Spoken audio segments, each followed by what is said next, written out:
Welcome to the Salmon Runs YouTube. Enjoy the video. You begin by syncing and backing up your calendar so nothing gets lost. Once done, enable iCloud for live updates.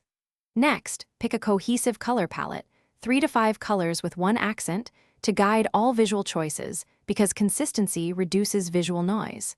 Then set a desktop and lock screen image that complements the palette.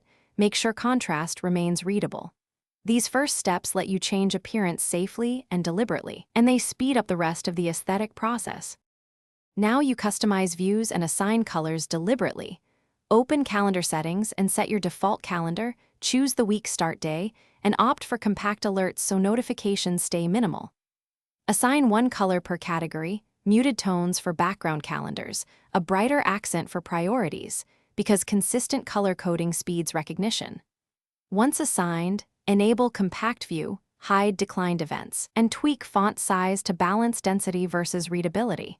These mid-stage choices create calm, efficient layouts for daily use. Finish by adding calendar widgets in sizes that fit your home screen, aligning them with other icons so the grid feels intentional. Use custom app icons or shortcuts to jump to specific calendars. This refines function and form simultaneously.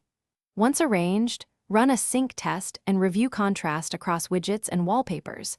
Make small tweaks to color saturation if text is hard to read. If something breaks, reset the calendar cache or toggle iCloud sync.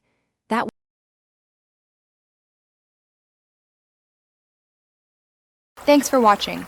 Consider subscribing if we helped you.